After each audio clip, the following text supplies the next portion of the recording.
Vamos orar. Pai querido, mais uma vez vamos abrir a Tua Palavra.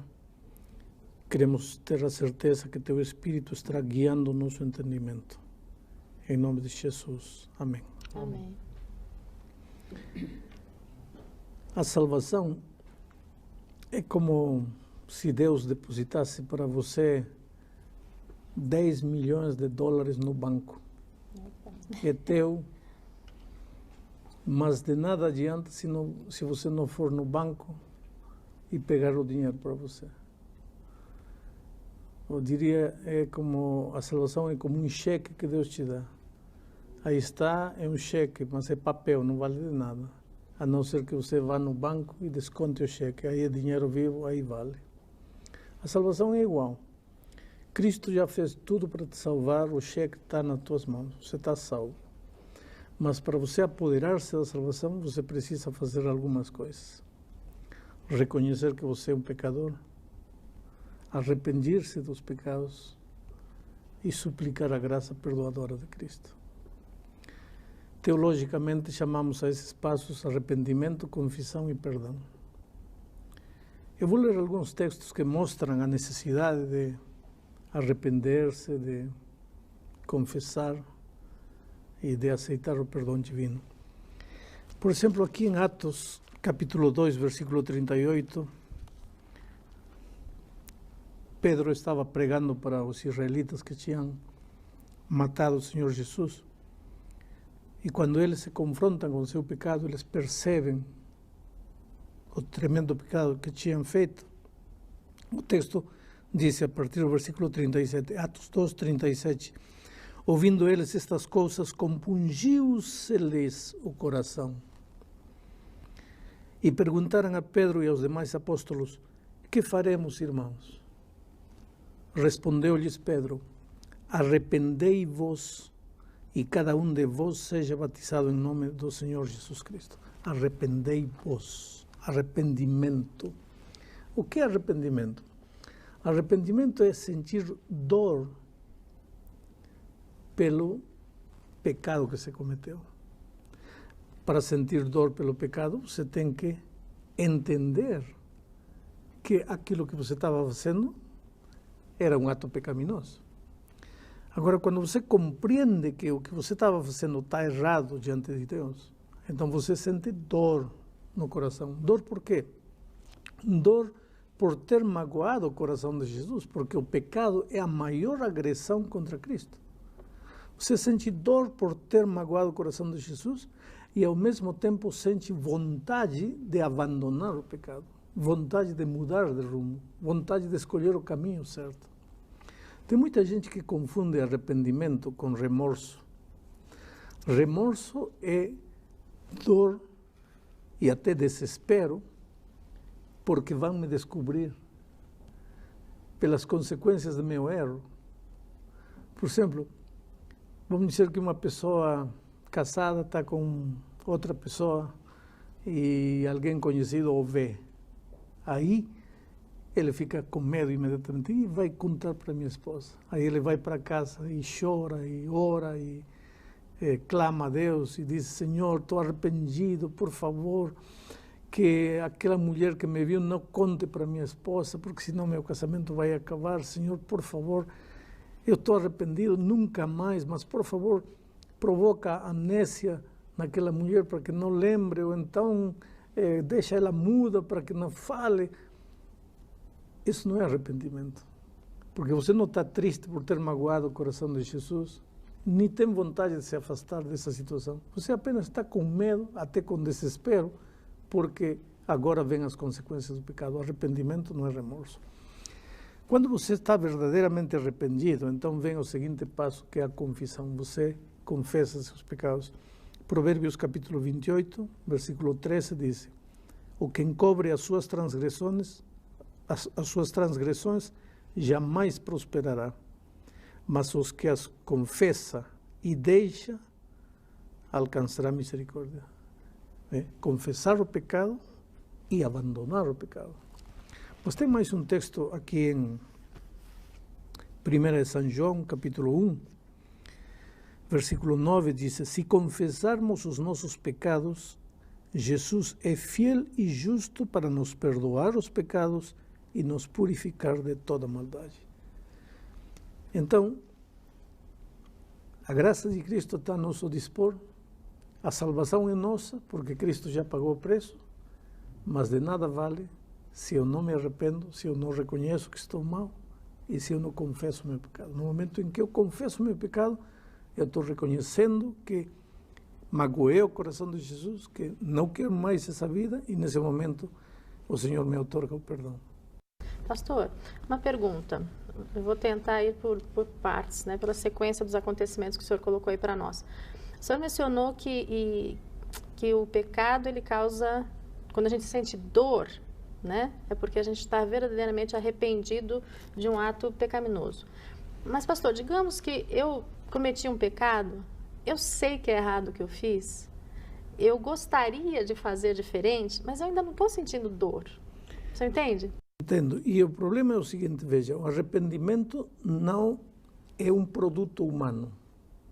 Não é porque você diz, quero me arrepender, que você vai se arrepender. Você nunca vai se arrepender. Por isso que tem muita gente que está vivendo em pecado, sabe que está vivendo em pecado, mas não sente essa dor.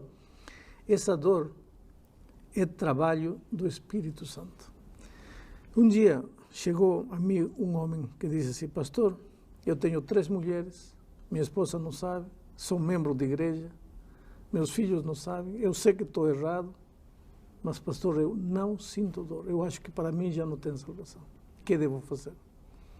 Então eu falei para ele, faz o seguinte, se afasta de todo mundo, fica sozinho, ajoelhe-se e fale para Deus o seguinte, Senhor, eu estou aqui, não quero orar porque eu não tenho vontade de orar. Eu estou aqui só porque o pastor mandou. Mas estou aqui para te dizer o que eu disse para o pastor. Estou em pecado, sei que estou errado, não sinto dor. Não sei o que vai acontecer, mas estou aqui, estou falando contigo e estou te contando isso, porque o pastor disse que eu tinha que fazer isso. Só que nesse momento, misteriosamente, vai acontecer algo. O Espírito de Deus vai começar a trabalhar. E esse homem que não sentia dor, de repente começa a sentir vergonha do que está fazendo. Essa dor, essa consciência do pecado, essa vontade de afastar-se do pecado é fruto do Espírito Santo. Então, para que o Espírito faça isso em teu coração, você tem que ir a Deus, mesmo não sentindo dor, mesmo não querendo, tem que se forçar a ir a Deus, para dizer, Senhor, estou aqui mesmo não querendo. Aí o Espírito vai fazer o trabalho no teu coração. Pastor, continuando nessa linha de raciocínio, a pessoa ela tem dor, ela tem angústia, ela pede perdão pelos seus pecados, e porque pediu perdão, mudou de vida, ela foi perdoada. Mas mesmo depois disso, ela continua angustiada, ela não se perdoa, né, por alguma razão. E aí algumas pessoas parecem até que ficam meio que loucas, né, pelas suas histórias do passado. Ela foi perdoada, mas a angústia continua. Como é que funciona isso? O peso na consciência. Um dia o Senhor Jesus encontrou um paralítico, 38 anos paralítico, e Jesus lhe disse, levanta-te, toma teu leito e anda. Se o paralítico tivesse dito, Senhor Jesus, tudo bem, eu quero me levantar, quero andar, mas eu não sinto que estou curado, eu me sinto paralítico, teria ficado paralítico o resto da vida. Aqui está um assunto que é preciso que vocês entendam. Vejam, cristianismo não é sentimento. Cristianismo é fé. E este é outro assunto do estudo de hoje. Fé. Cristianismo é fé e fé é confiança. Não é sentimento. Vamos imaginar uma criança num poço escuro. Ou uma criança, ou um pai num poço escuro e a criança, o filhinho de 3 anos, aparece lá em cima. A criança olha para baixo, está tudo escuro, não vê nada. Mas o pai diz, filhinho, estou aqui. Pode se jogar que eu recebo você. A criança não vê nada, não sente nada. Ouve a voz de Deus, ouve a voz do pai, conhece seu pai, acredita no seu pai e se joga no escuro. Por quê? Porque conhece quem é seu pai. Porque sabe que seu pai nunca faria mal. Isso é fé, isso é confiar. E quando Deus disse, se você confessou seus pecados, você está perdoado, você não tem que sentir, você tem que confiar, que é assim porque a palavra de Deus o disse. Pastor, essa questão da fé, a fé é uma coisa que a gente não vê, né? É uma coisa muito do coração mesmo, a gente não enxerga. Então, essa questão da confissão, eu me arrependi, eu vou confessar a Deus os meus pecados, mas não seria mais prático se eu confessasse para uma pessoa? Parece que dá um alívio maior no coração quando você confessa para alguém, sabe? Para o seu líder religioso, para o seu pastor, o seu padre, alguém. Não é? Parece que dá um alívio maior se você fala para alguém, uma pessoa de carne e osso. Nossa, eu ia justamente fazer essa pergunta, até baseado em Tiago 5,16, onde fala assim, confessai, pois, os vossos pecados uns aos outros. Pois é. Então, o pastor está falando aqui de confessar os pecados a Deus, mas a Bíblia aqui está falando, pastor, confessai, pois, os vossos pecados uns aos outros. Como é que funciona, então, essa questão de confessar o pecado para uma outra pessoa? Porque parece que dá um alívio maior. No contexto do verso que você está lendo de Tiago, refere-se a ofensas que um provocou ao outro. Se eu te roubei 10 reais e agora o Espírito trabalha no meu coração e eu tomo consciência de que fiz mal com você e me arrependo e confesso meu pecado a Deus, além de confessar meu pecado a Deus, eu tenho que procurar, Márcia, desculpa, você não sabe, mas eu tirei 10 reais de você e fiz mal, e por favor te devolvo e me perdoe. É nesse sentido que Tiago está dizendo, confessais uns os erros para os outros, ofensas pessoais que se provocaram uns aos outros. Agora, pastor, existe base para eu confessar, então, o meu pecado? Porque aqui o senhor já nos explicou, mas existe base bíblica para eu confessar o pecado para o pastor, para um padre, para um líder religioso? Aí já é diferente. Aí é diferente porque o texto diz, porquanto há um só Deus e um só mediador entre Deus e os homens, Cristo Jesus, homem. Um só Deus e um só mediador, é Cristo. Quer dizer, para você ser perdoado por Deus, você não precisa ir através do pastor, através do sacerdote. Você precisa ir a Deus, o Pai, através de um só intermediário. E Cristo é esse único intermediário. Agora, precisa confessar seus pecados a Deus e, se houve uma ofensa pessoal, a seu próximo. Agora, quando eu confesso esse meu pecado, qual o preço do perdão que eu tenho agora que pagar? Porque eu tenho aqui, eu me arrependi, agora eu quero colocar ali o meu pecado, e qual o preço que eu vou ter que pagar para poder receber esse? Esse já é um tema que estamos debatendo muito ao longo desta série de estudos. A salvação é pela graça, você não tem que pagar nada. Você só tem que reconhecer que pecou, reconhecer que precisa de Deus, arrepender-se e nada mais. Rezar, não preciso levar uma alimentação ali para aquela pessoa, nada disso. Você precisa restituir se tirou alguma coisa de alguém, Agora, porque é justo isso. Pastor, se Deus nos dá a salvação pela graça, Deus nos ama tanto, não é? É um Deus de amor, por que a gente tem que passar por todo esse processo? Porque, afinal de contas, nós aqui, os seres humanos, nós não temos culpa do que Lúcifer fez lá no céu. Ele errou. Agora, nós estamos sofrendo consequências disso, aliás, terríveis consequências. Por que se Deus ama todo mundo, por que Ele não salva todo mundo? Ou perdoa todo mundo de uma vez? Pois é, precisa de arrependimento, para que tudo isso? Não, espera um pouco. Você está com gripe. Vamos dizer, você está com tuberculose. Vou fazer um exemplo mais duro, mais dramático. Está com tuberculose. Existe um remédio simples, a penicilina. 4, 5 injeções de penicilina, você está 0 quilômetros. É simples. Mas para você tomar a penicilina, primeiro, você tem que reconhecer que está com tuberculose. Se você não aceita que está com tuberculose, a penicilina não te serve de nada. Então, a mesma coisa é, Nós todos estamos enfermos de pecado e condenados à morte. Mas o remédio já existe. O remédio é a salvação em Cristo. Agora, de nada me serve se eu não aceito que estou enfermo. Se eu acho que estou bem, eu vou morrer. Mas não vou morrer porque não há remédio. Vou morrer porque não aceito que estou doente. Pastor, e outra questão. É garantido que eu vou sentir paz, independente do pecado que eu tenha cometido, que eu posso ter cometido uma coisa terrível. Terrível, que aos meus olhos, aos olhos humanos, não tem perdão. Né? Eu posso ter tirado a vida de alguém, eu posso ter feito coisas terríveis mesmo. E, sinceramente, aos olhos humanos, parece que a gente não tem perdão quando a gente passa de um determinado limite. Aí é que está. Eu acho que você nunca vai ter paz a não ser que tenha confessado o seu pecado a Deus e tenha confessado o seu erro, se houve ofensa pessoal contra alguém, seu pecado a outra pessoa. Agora, há circunstâncias especiais em que a confissão a outra pessoa pode ser muito mais prejudicial que construtiva.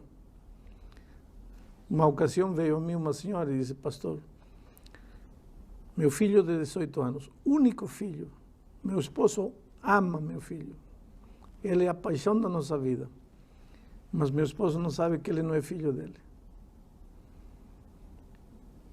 Devo confessar. Essa confissão aos homens vai ajudar ou vai destruir? Ela vai causar muita dor, né? Muito Tem que sofrimento. confessar a Deus e confiar e acreditar que isso vai ficar com Deus e ela. Mas, pastor, eu estou durante o dia fazendo as minhas atividades, né? E chega à noite eu vou confessar os meus pecados. E eu me esqueço daquele momento que eu me irritei no trânsito com a pessoa que me fechou e não confesso esse pecado ao Senhor. E ele não vai ser perdoado? Como é que funciona então? Não. Eu vou ser culpado por esse pecado? A confissão não é dizer a Deus pecado por pecado, por pecado, por pecado, tudo. A confissão não é assunto de palavra. A confissão é um assunto de atitude. Não são as palavras que interessam, é a atitude de constrangimento, de arrependimento, de dor, que me leva a dizer: Senhor, eu errei, por favor me perdoe, não quero continuar sendo assim. É isso que conta para Deus. Agora, não que eu fiz algo e esqueci, e porque esqueci Deus não vai me perdoar. Não, não é assim. É a atitude que você tem de reconhecer que está errado e que precisa mudar de vida. O senhor está querendo dizer, então, assim, Deus realmente ele sabe de tudo, não é? Por mais que eu esqueça de confessar alguma coisa, mas o meu sentimento de arrependimento como um todo, né, com relação ao desejo de manter uma conduta cristã correta, é suficiente. O que ofende a Deus não é um ato pecaminoso aqui, outro aqui e outro aqui. O que ofende a Deus é a situação pecaminosa do ser humano. E o arrependimento e a confissão te leva a abandonar essa situação pecaminosa. E quando você sai dessa situação pecaminosa, os atos desaparecem naturalmente, porque os atos são consequência da situação pecaminosa. Pastor, o senhor quase respondeu a minha pergunta, mas eu gostaria que você fosse mais direto agora. Por que Deus não perdoa todos os pecados de todas as pessoas? Ou por que, como o senhor falou aqui, o arrependimento, a vontade de estar arrependido é fruto de Deus, né?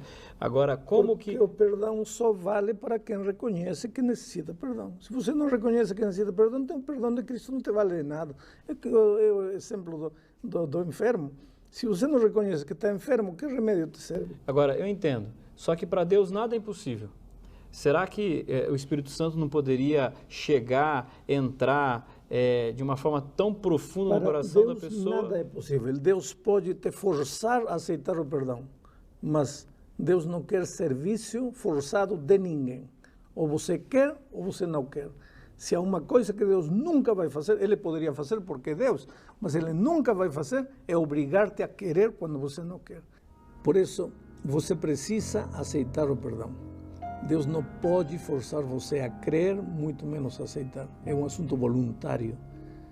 O Espírito de Deus pode bater a porta do teu coração, mas é você que tem que dizer sim. Se você quer paz em seu coração, se você quer que Deus faça maravilhas na sua vida, hoje é o dia de boas novas. Hoje é o dia de salvação.